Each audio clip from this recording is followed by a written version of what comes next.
Recording by R. Francis Smith. Sturgeon's Law, www.sturgeonslaw.com. Dracula by Bram Stoker. Chapter 5. Letter from Miss Mina Murray to Miss Lucy Westenra. 9th of May.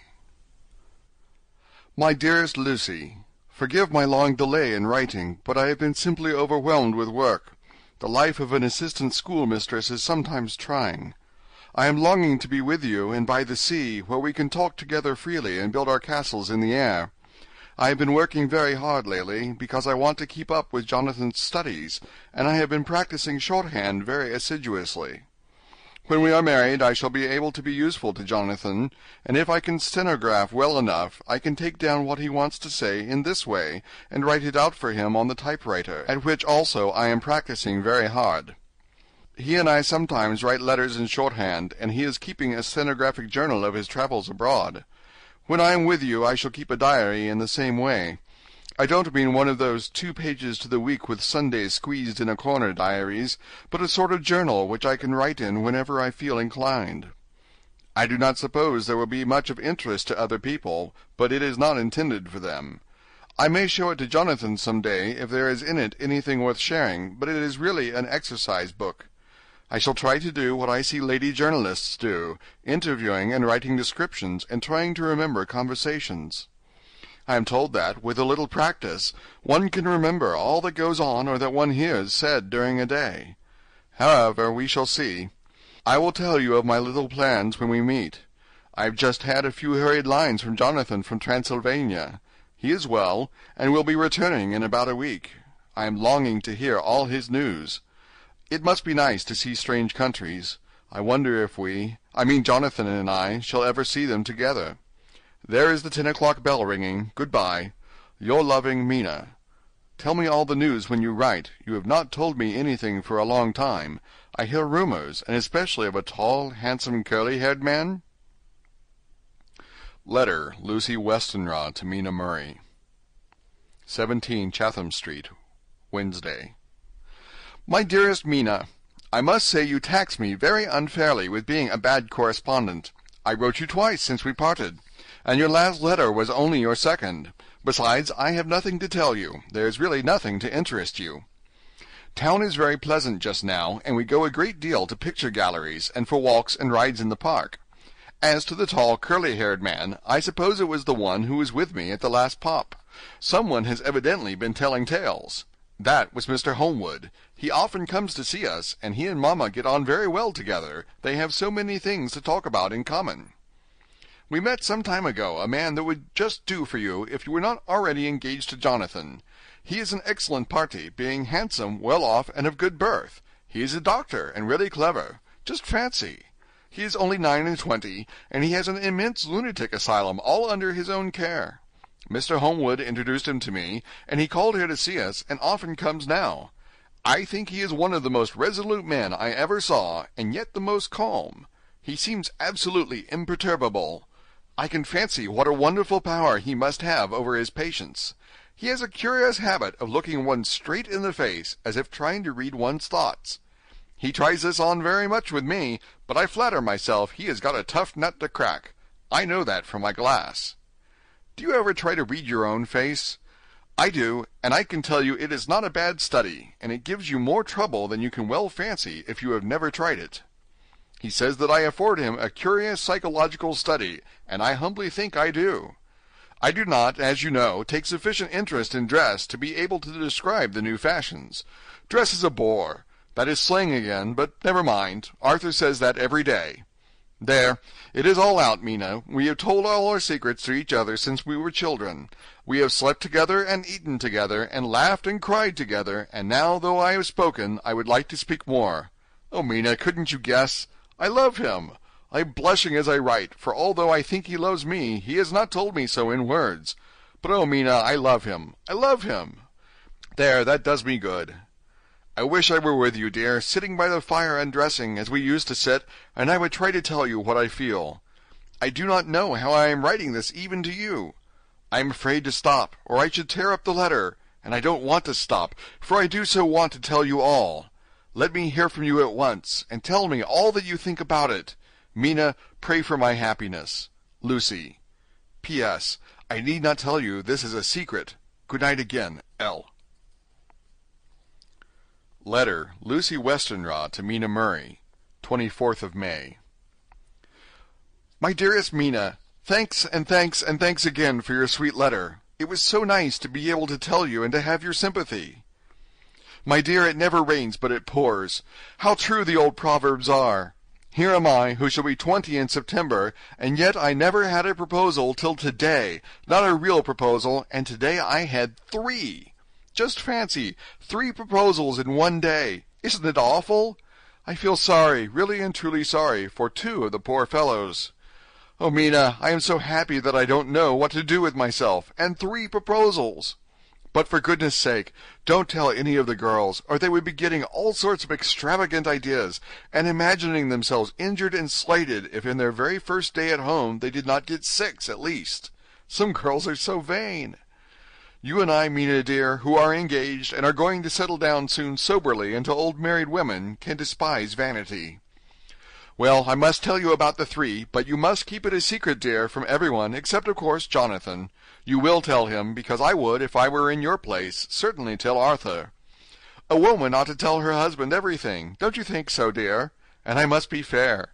Men like women, certainly their wives, to be quite as fair as they are, and women, I am afraid, are not always quite as fair as they should be. Well, my dear, number 1 came just before lunch. I told you of him, Dr. John Seward, the lunatic asylum man, with the strong jaw and the good forehead. He was very cool outwardly, but was nervous all the same. He had evidently been schooling himself as to all sorts of little things, and remembered them, but he almost managed to sit down on his silk hat, which men don't generally do when they are cool. And then when he wanted to appear at ease, he kept playing with the lancet in a way that made me nearly scream. He spoke to me, Mina, very straightforwardly. He told me how dear I was to him, though he had known me so little, and what his life would be with me to help and cheer him. He was going to tell me how unhappy he would be if I did not care for him, but when he saw me cry, he said he was a brute, and would not add to my present trouble. Then he broke off, and asked if I could love him in time, and when I shook my head his hands trembled, and then with some hesitation he asked me if I cared already for anyone else. He put it very nicely, saying that he did not want to wring my confidence from me, but only to know, because if a woman's heart was free, a man might have hope. And then, Mina, I felt a sort of duty to tell him that there was someone.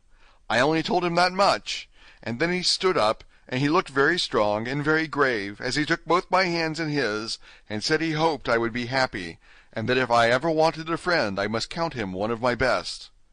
Oh, Mina dear, I can't help crying, and you must excuse this letter being all blotted.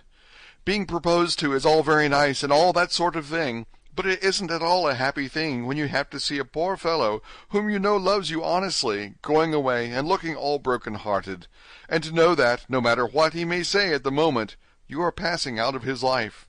My dear, I must stop here at present. I feel so miserable, though I am so happy. Evening. Arthur has just gone, and I feel in better spirits than when I left off, so I can go on telling you about the day. Well, my dear, number 2 came after lunch. He is such a nice fellow, an American from Texas, and he looks so young and so fresh that it seems almost impossible that he has been to so many places and had such adventures. I sympathize with poor Desdemona when she had such a stream poured in her ear, even by a black man. I suppose that we women are such cowards that we think a man will save us from fears, and we marry him. I know now what I would do if I were a man and wanted to make a girl love me. No, I don't, for there was Mr. Morris telling us his stories, and Arthur never told any, and yet... My dear, I am somewhat previous. Mr. Quincy P. Morris found me alone. It seems that a man always does find a girl alone. No, he doesn't, for Arthur tried twice to make a chance, and I helping him all I could, I am not ashamed to say it now. I must tell you beforehand that Mr. Morris doesn't always speak slang, that is to say, he never does so to strangers or before them, for he is really well educated and has exquisite manners, but he found out that it amused me to hear him talk American slang, and whenever I was present and there was no one to be shocked, he said such funny things. I am afraid, my dear, he has to invent it all, for it fits exactly into whatever else he has to say. But this is a way slang has. I do not know myself if I shall ever speak slang. I do not know if Arthur likes it, as I have never heard him use any as yet." Well, Mr. Morris sat down beside me and looked as happy and jolly as he could, but I could see all the same that he was very nervous. He took my hand in his and said ever so sweetly, "Miss Lucy, I know I ain't good enough to regulate the fixin's of your little shoes, but I guess if you wait till you find a man that is, you will go join them 7 young women with the lamps when you quit. Won't you just hitch up alongside of me and let us go down the long road together, driving in double harness?" Well, he did look so good-humored and so jolly that it didn't seem half so hard to refuse him as it did poor Dr. Seward. So I said, as lightly as I could, that I did not know anything of hitching, and that I wasn't broke into harness at all yet. Then he said that he had spoken in a light manner, and he hoped that if he had made a mistake in doing so on so grave, so momentous an occasion for him, I would forgive him. He really did look serious when he was saying it, and I couldn't help feeling a sort of exultation that he was number 2 in one day. And then, my dear, before I could say a word, he began pouring out a perfect torrent of love-making, laying his very heart and soul at my feet. He looked so earnest over it that I shall never again think that a man must be playful always, and never earnest, because he is merry at times. I suppose he saw something in my face which checked him, for he suddenly stopped, and said with a sort of manly fervor that I could have loved him for if I had been free. "Lucy, you are an honest-hearted girl, I know. I should not be here speaking to you as I am now if I did not believe you clean grit, right through to the very depths of your soul. Tell me, like one good fellow to another, is there anyone else that you care for? And if there is, I'll never trouble you a hair's breadth again, but will be, if you will let me, a very faithful friend." My dear Mina, why are men so noble when we women are so little worthy of them?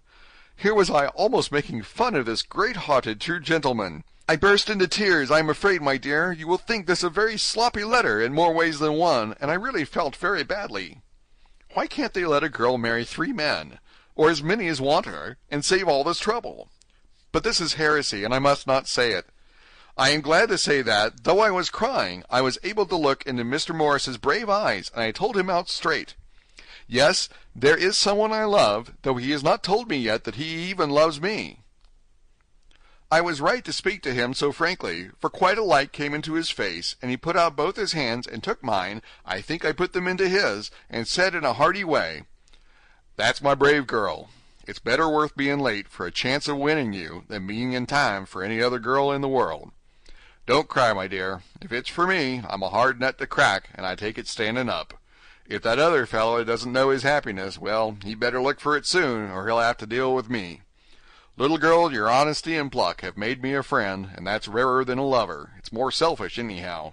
My dear, I'm going to have a pretty lonely walk between this and Kingdom Come. Won't you give me one kiss?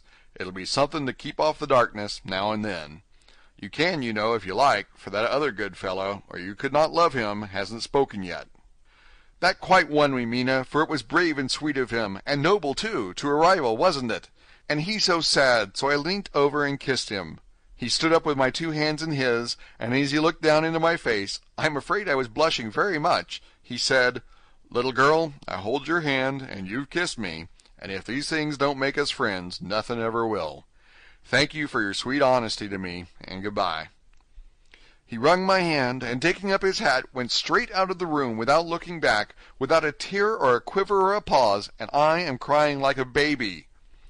Why must a man like that be made unhappy when there are lots of girls about who would worship the very ground he trod on? I know I would if I were free, only I don't want to be free. My dear, this quite upset me, and I feel I cannot write of happiness just at once after telling you of it, and I don't wish to tell of the number 3 until it can be all happy. Ever your loving, Lucy.